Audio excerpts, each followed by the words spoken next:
298 kelvin calcium तथा chloride आयनों की जल में सीमांत मोलर चालकताएं क्रमशः 119.0। इस एस को कहते हैं साइमन। कहीं लिखा मिल सकता है आपको साइमन, कहीं लिखा मिल सकता है सीमेन, कहीं लिखा मिल सकता है सीमेंस। सही है, तो कंफ्यूज नहीं होना। Simon centimetre square mole inverse. सही, चाहो इसको मोल इनवर्स पढ़ लो या प्रति मोल पढ़ लो या पर मोल पढ़ लो, आपकी मर्जी है। तथा 76.3 Simon centimetre square mole inverse है CaCl2 कैल्शियम क्लोराइड के सीमांत मोलर चालकता का परिकलन कीजिए। तो प्यारे बच्चों, तो हम इसकी मोलर चालकता को कैसे कैलकुलेट करेंगे? चलिए फिर कॉपी और पेन निकाल लीजिए और सोल्व करते हैं बहुत ही सरल तरीके से। तो प्यारे बच्चों, हमें इस न्यूमेरिकल में कैल्शियम आयन और क्लोराइड आयनों की मोलर चालकताएं दे रखी हैं।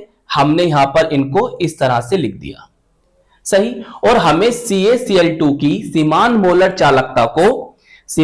चालकता को कैलकुलेट करना है।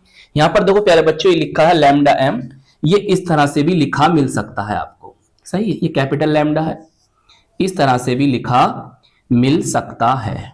सही, इसके स्थान पर ना आपको इस तरह से भी लिखा मिल सकता है। क्लियर? तो कंफ्यूज नहीं होना।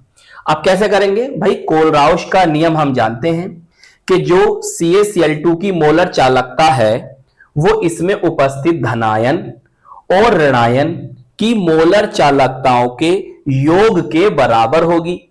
भाई हमें इन दोनों की मोलर चालकताएं दे रखी हैं, बस इन दोनों का योग करना है तो इसकी मोलर चालकता आ जाएगी। यही क्या है? कोलराउश का नियम होता है। अब आप कंफ्यूज कहां हो सकते हो कि सर आपने यहां पर 2 कैसे लिख दिया, ये हमें समझाइए। आइए प्यारे बच्चों, हम आपको सबसे पहले ये बात समझाते हैं।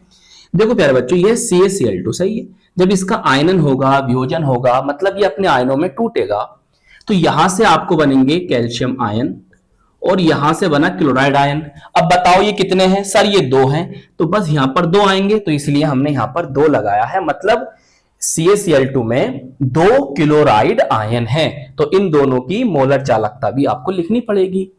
सही, चलिए फिर करते हैं आगे सोल्व। इतना आसान न्यूमेरिकल है, बीच में थोड़ा गैप रखना है इसमें।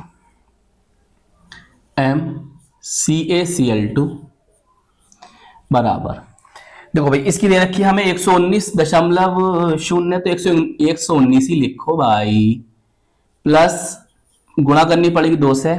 इसकी दे रखी कितनी? 76.3।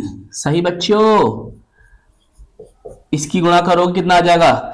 3 दूनी 6 हो गया और ये आ जाएगा 152।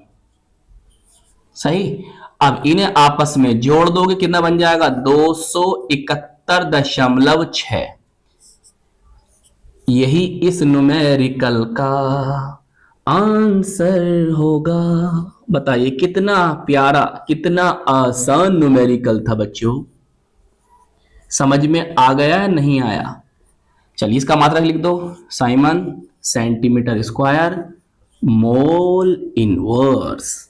चलिए न्यूमेरिकल हो गया आपका सोल्व, नोट कर लीजिए। तो आई होप ये न्यूमेरिकल आपको अच्छी तरह से समझ में आ गया होगा। तो प्यारे बच्चों, अपने इस प्यारे से चैनल को सपोर्ट कीजिएगा, वीडियो को लाइक कीजिएगा, अपने दोस्तों में, अपने साथ के पढ़ने वालों में जरूर शेयर कीजिएगा, और अगर चैनल पर नए हैं तो चैनल को सब्सक्राइब भी कर लीजिएगा। हम मिलेंगे आपको इसकी नेक्स्ट वीडियो में। जय हिंद, जय भारत।